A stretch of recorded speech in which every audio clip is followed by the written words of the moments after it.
Hey, we're going to get started with some grade A beef. We're going to start with NBA beef, WNBA beef. And before we go, you know we got to talk about this rap beef. So buckle your seatbelts. You tuned into the breaks. These are the breaks. These are the breaks. You know what it is.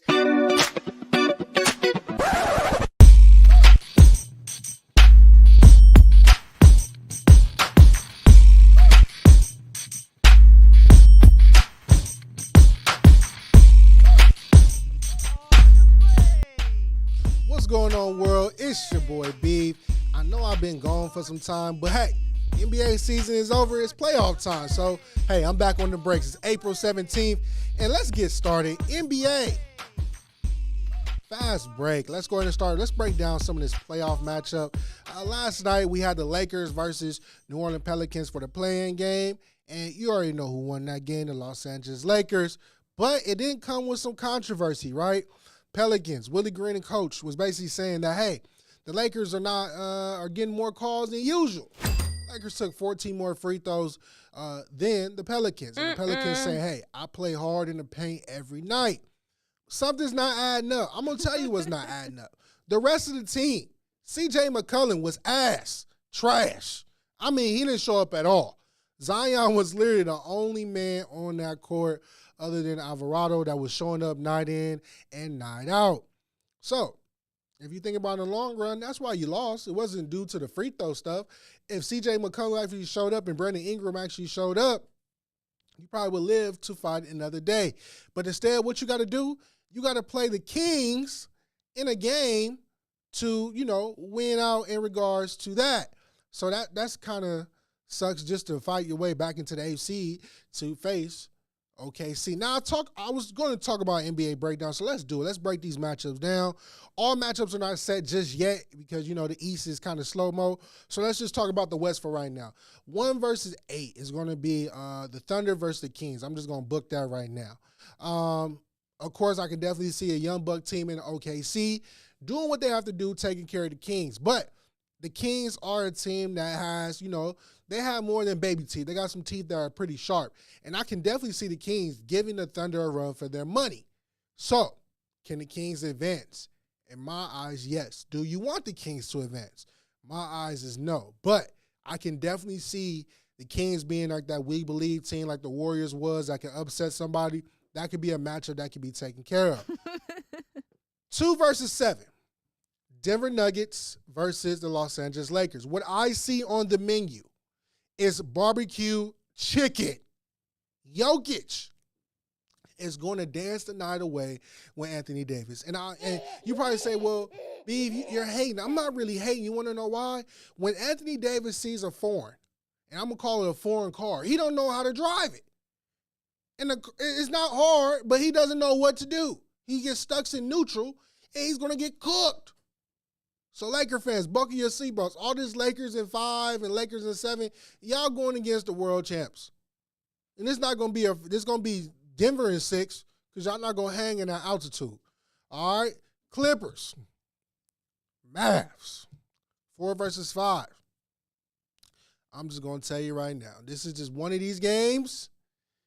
Buckle your seatbelt because you don't know who's going to come out on the bright side. Yes, the Clippers have home court advantage, but is Kawhi going to Kawhi? And the answer is no. Why? Just give you a little segue. He was selected to the USA team. I feel like a player that, is not hurt. Definitely wouldn't be selected to a USA team. So all the speculation that's been out there is Kawhi going to play, is Kawhi going to play. Kawhi literally took his last PTO of the year. He's going to get ramped up because, again, this is one of these series that's going to be a dogfight. Out of all the series in the West, this can definitely be a series that goes 7 games. And if the game is in my home court, guess what, baby? We taking it home. Next up, 3 versus 6, Minnesota versus Phoenix Suns. Now, this one's kind of interesting, right? KD, Book, Bradley Beal versus Rudy, Cat, and Ant. I'm going to tell you, this is going to be the coming out party for Ant. And it's going to put these boys on notice because, again, Minnesota is one of those teams that is very big, very rugged. But KD, playoff experience, champion, right? Book, playoff experience. Bradley Beal, playoff experience not playing in the playoffs. But it's okay. We're going to figure out what the Suns can do in regards of making their way through the playoffs, right? And then again, we're going to come back at another later time because, again, the East is not set just yet. We got games going on tonight. We got the Hawks in Chicago and all this mumbo-jumbo. We're going to figure out what the East looks like later on. Let's keep it rolling. We had a retirement today. Blake Griffin retired. He announced his retirement from the NBA. You don't have to call the cops because you know what he do. He jumps over those cars. If he didn't jump over those, he went to the All-Star game, and what did he do? He put Lob City on the map. And y'all probably thinking, where does Lob City stuff come from? It actually took place from a phone call when DeAndre Jordan got the call that Chris Paul was traded to the Clippers. And right there on the spot, Blake Griffin said, man, those lobs. Bye-bye. Lob City. So, hey, I'm going to tell you right now, that jersey should be in the rafters as we speak. But we're going to have to wait and see. An Eastern Conference team that I am worried about that has the whole NBA stinking. It's covered in muck. Giannis Antetokounmpo is going to be out versus the Indiana Pacers for their series. And I'm going to tell you right now, Indiana's not a team you can play with. Last time that I checked, didn't the Indiana Pacers put hands to feet on Giannis Antetokounmpo and them Bucks for the in-season tournament? I can see the same thing taking place. But this time, I got Doc Rivers behind the helm, and he can't make an adjustment to save his life. So we'll definitely see a good matchup there. And before we leave out this NBA stuff, man, AI trophy pissed me the hell off. Philadelphia, y'all need to do better. Why is AI having a trophy that is no bigger than my tablet here? That doesn't make no damn sense. AI is one of those players that he needs a monument built out in front of that stadium. I don't care if y'all show me a whole lineup of different people. Charles Barkley, Dr. J, all got miniature trophies. I think that's a slap in the face that everybody has a trophy outside your arena. Because how in the hell, Philly, Rocky Balboa has a 6-foot statue, and he's a fucking fictional character? It doesn't make sense to me. Philly, you got to do better. Because even the crossover looks animated. It looked like y'all literally generated what AI would do on an AI generation screen. And it literally performed him holding the ball up like this. I don't like it. You got to throw it away. And last, before we got to go pay these bills, Grayson Allen was blessed with a contract, and some people say, whoa, why is he getting all this money? Mainly Laker fans. I'm going to tell you why. Because Laker fans, what Grayson Allen is what you inspired Austin Reeves to be. But he's not there yet. So hold tight. So what we do, before we go, we got to go ahead and pay some bills. And once I pay these bills, we're going to talk about the WNBA because, man, it's a lot to talk. There's some hate going on up in the WNBA, but you didn't hear that from me. I'll see you in a moment.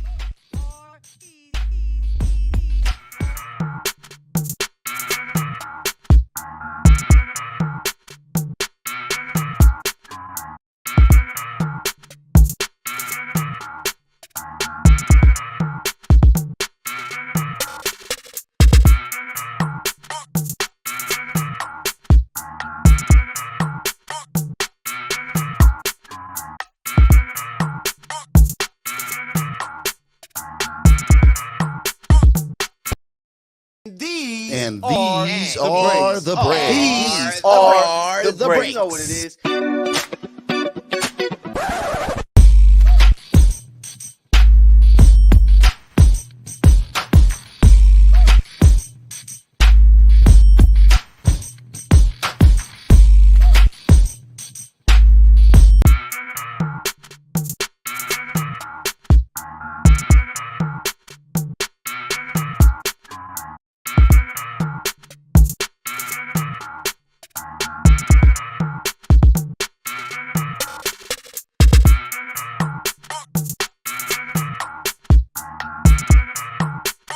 Profanity Nation. A podcast for the fans, by the fans. Dive deep into the topics the other shows miss. Raw and uncensored. And he's going to play team ball. His legacy is at stake. Rare, hard-hitting interviews with players, coaches, and you, the super fans. I'm not hating. I'm like, okay, cool. Good. 3 championships in 5 years. He's more than good, bro. Profanity Nation. Listen live or subscribe on your favorite podcast platform. Powered by Jesse Brown of Keller Williams.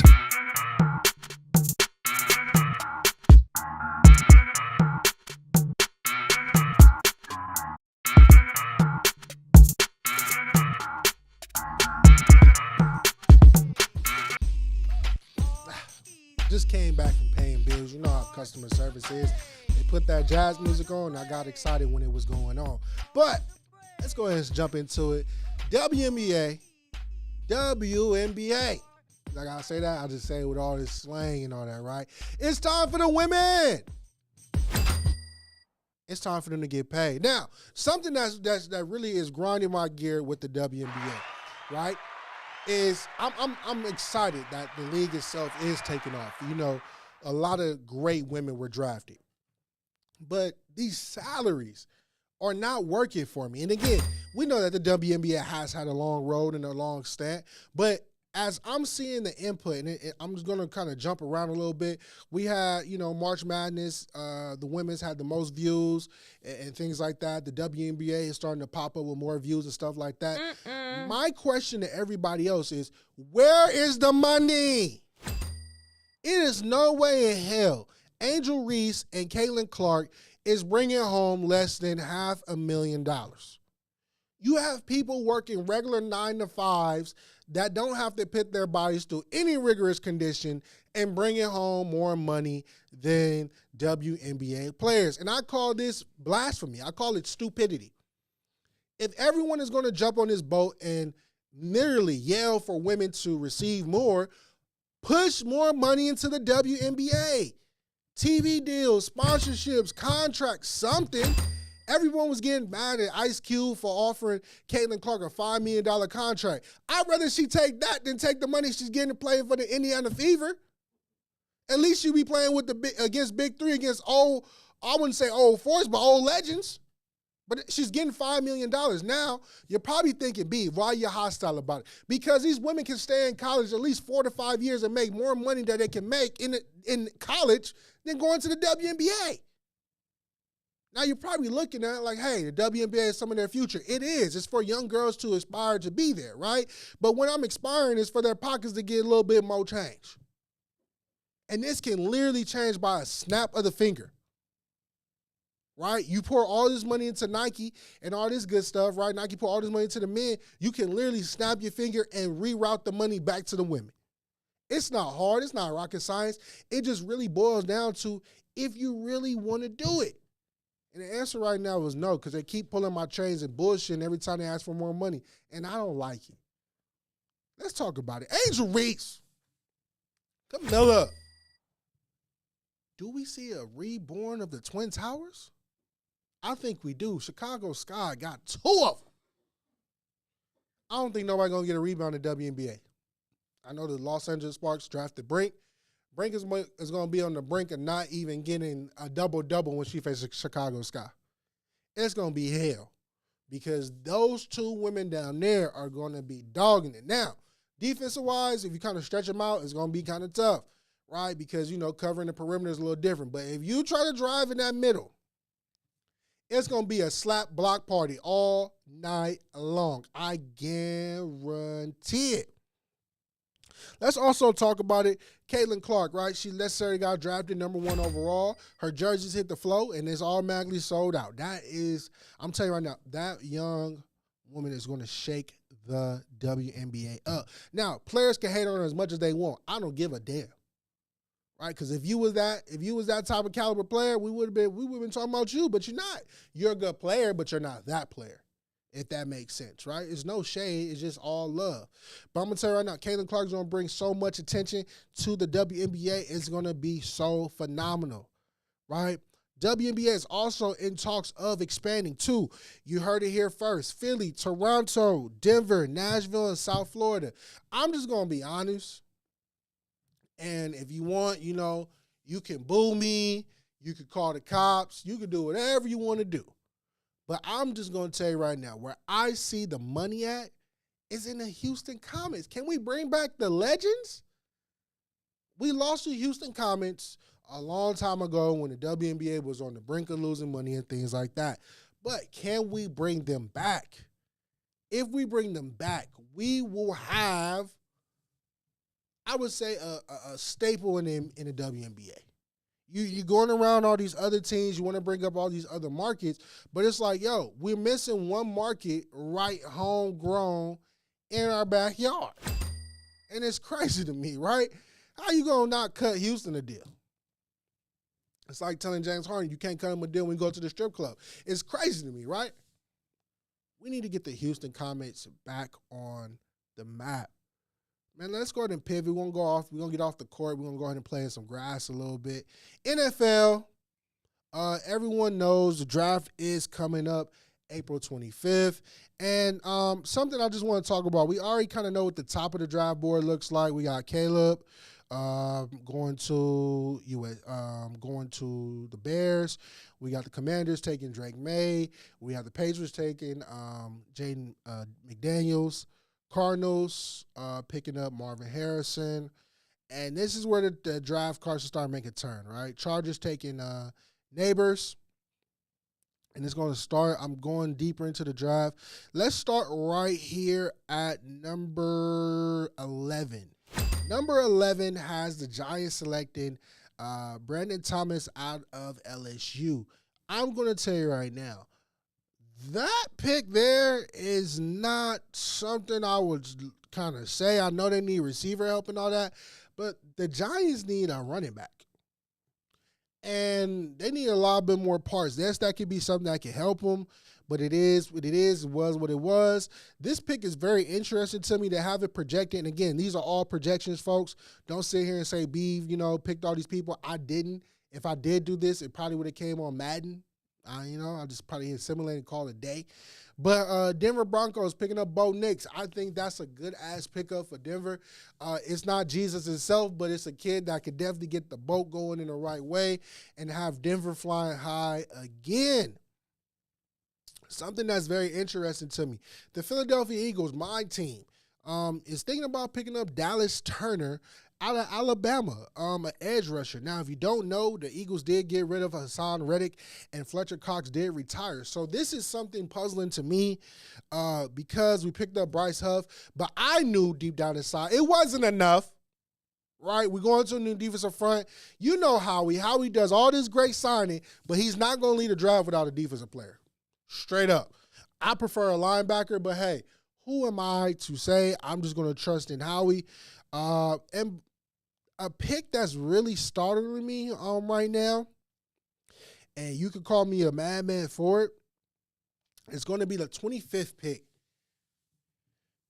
The 25th pick, if the Packers already don't have a standout defense already, they're on the verge of selecting Kool-Aid from Alabama. I'm going to tell you right now, the Packers are going to seal the goddamn deal if they get this pick. I'm just going to tell you that right now. But I got to go pay some bills, man. When I come back, I will talk a little bit about the draft and how, other teams can look, how they look at that in the first round. See you in a moment.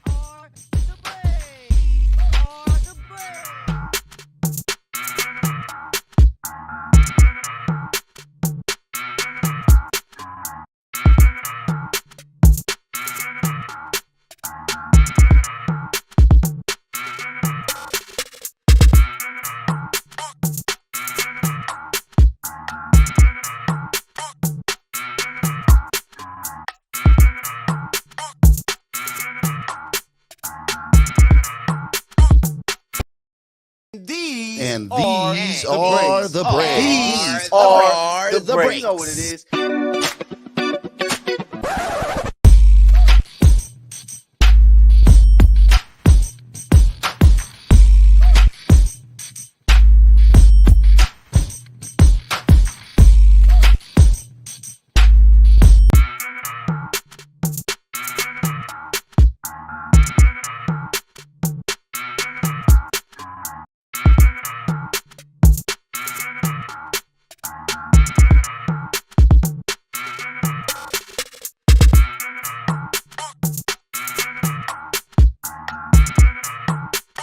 Profanity Nation. A podcast for the fans, by the fans. Dive deep into the topics the other shows miss. Raw and uncensored. And he's going to play team ball. His legacy is at stake. Rare, hard-hitting interviews with players, coaches, and you, the super fans. I'm not hating. I'm like, okay, cool. Good. 3 championships in 5 years. He's more than good, bro. Profanity Nation. Listen live or subscribe on your favorite podcast platform. Powered by Jesse Brown of Keller Williams.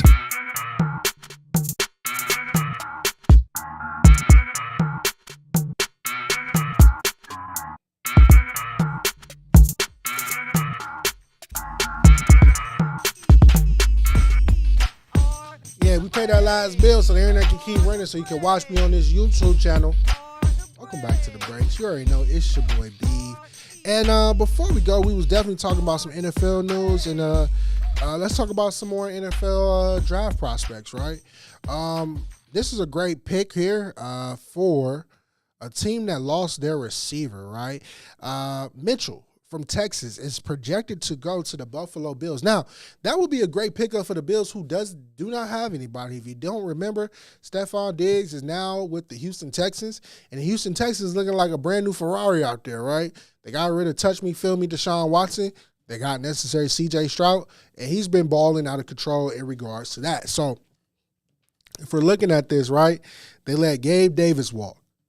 Stephon Diggs is going. So, basically, this is Mitchell's team. And if Mitchell can necessarily go in there and do what he has to do, Allen has a new target, and the Bills don't miss a step. So that's a great pickup for them. Now, I'm going to tell you this. This pick here, this pick right here, Baltimore Ravens. If y'all mess this pick up, I will personally drive to B-more. I will pull up to the show like Omar from The Wire. I'm pulling up whistling because you can't get this wrong. Xavier Worthy from Texas University. If y'all don't go get him, he's going to fall to the Chiefs at 32, which will make the NFL a living nightmare. Do you want Patrick Mahomes to be throwing to him, or do you want Lamar Jackson to be throwing to him? You already know how the playoffs are going to shake down, right? Who's going to put the Chiefs out of their misery? Is it going to be y'all or the Texans? I want to see the Texans versus the Ravens in an AFC final. If I have to see those Chiefs again, I am going to lose it. I guarantee I'm going to lose it. I want to see that goddamn pick. So please, do not make my nightmare become reality. Just like Meek Mill when he was messing with Diddy. It became a reality. No Diddy, though. No Diddy. And one more draft here. This draft is pretty much, I would say I'm looking here, it's pretty top-heavy a little bit. A lot of defense are going on the board. I would say it's very fruitful with receivers. So we're going to go ahead and see. Falcons, you can't mess this one up. You already got Drake London. You're going to go ahead. It has you projected right now to pick up Rome, which is the Washington Huskies receiver at number 8. I like that pick a lot. So please, I'm just going to be honest. Excuse my Frenchie. Don't fuck it up. You got Kirk Cousins, Drake London, Kyle Pitts, Bijan Robinson. You hear the cash in the background, right? It just keeps going. Can I get cash one more time? It's just cash money everywhere we keep going. So let's park it right here. Let's go ahead and pivot to the MLB.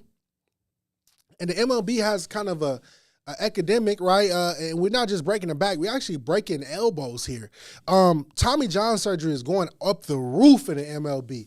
A lot of top pitchers are going down with arm injuries. And if you're looking at it, you probably can think of it as the pitch count, which they try to bring up, saying, hey, pitchers are necessarily rushing more into their motion, but they kind of debuke that. But I'm just going to tell you right now, it's not fun for the game to see a lot of pitchers go down early, a lot of top prospects as well, because it's not really good. The Atlanta Braves lost their top pitcher. That's not fun. And I have a lot. I'm rooting for the Atlanta Braves as we speak. I'm a Dodger fan, but I'm rooting for them as we speak. And speaking of these Dodgers, they stink. They pitching really stink. It's no way in hell we go out. We bought Shohei. We got Mookie. We got Freeman. We got Yamamoto. And we can't stop the goddamn Nationals. How did we spend all this money but didn't spend it on pitching? Or a shortstop, for God's sake. I love Mookie. But Luck's ass don't need to be on the field at second base. Move Mookie to second. Let's bring up a prospect or something to get to shortstop, because I'm telling you right now, you can tell Mookie is not comfortable at shortstop. It's driving him crazy. It's driving him up the wall. And it's driving me up the wall, because there's no way in hell this should be taking place in the house of the Dodgers. How did y'all embarrass Jackie Robinson on Jackie Robinson night? That blew my mind. I'm just gonna keep it there.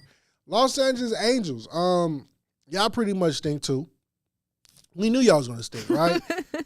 Mike Trout is doing his best he could do out there, but Bye-bye. Overall, we know the Angels stink. The only thing I would say is good in the Angels city is the food. That's about it. If you go out there and get you some food, you probably might get hands-on treatment in regards to the food. But other than that, everyone else pretty much stinks. And let's get out of here, folks. Let's go ahead and park it to my breakout session. And my breakout session today is about grade A beef. I love the beef. I'm going to tell you why I love the beef. The beef boils down to Drake and Kendrick Lamar. If you're not in the rap industry or you know what's going on, they beefing. You might as well say the Office is involved, Rick Ross is involved. You got Metro Boomin. Drake told him to keep beating some drums. You got A$AP Rocky involved. And I keep telling people, when it comes to this beef, it's not going to end well. And I'm going to tell you why. When people have beef, people got to choose sides. When people choose sides, now you're going to stand up for what you stand up for, fights break out. I have never seen the beef go correctly, right? Ja Rule, 50 Cent, shot. Jay-Z, Nas, even though it stopped, somebody probably got shot. Let's go a little deeper than that. Clicks would beef a lot. But what's driving me up the range with this type of rap beef and stuff like that is the AI system. The AI system is kicking out different versions of people rapping, which is making it not fun at all. Because back in the day, all you heard was Funk Master Flex, or you heard, a rap beat was dropped, and next thing you know, somebody was rapping, and then we knew who was coming out. Now, all we got these rappers keep going on IG and posting this and that. It stinks. Now, you're probably thinking, beef, how does this relate to sports? I want grade A beef on the court.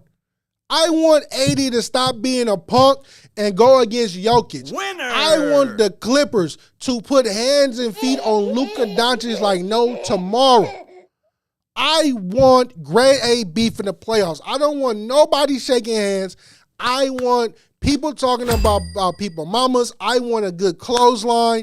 I want madness in this playoffs. A lot of these players sit here and want to be buddy and hug and do all that stuff. I want grade A beef. I want someone to use a sledgehammer to smash their ants. I want them to rap about sleeping with other people's wife, even though it might not be true. I want grade A beef. Because beef is good for you. Beef is good for me. That's all I'm going to keep it at. I know it's a wild sentence, right? Y'all probably saying he's using this word all through his breakout. And I'm going to finish the breakout by saying this. No Diddy. Makes me sing. Hey, I appreciate y'all tuning in to the breaks. It should be your boy Beef. Hey, you can follow me at Leave It to Beef 31 on Instagram and Twitter. Tune in because I'm going to be speaking madness. And every Friday, early in the morning, brush your teeth, get your hot tea. You can tune in to Full Clip, Clippers Unleashed. You'll see myself, Michael, and a whole plethora of people giving you your Clipper news. So, hey, stay tuned and catch you next week.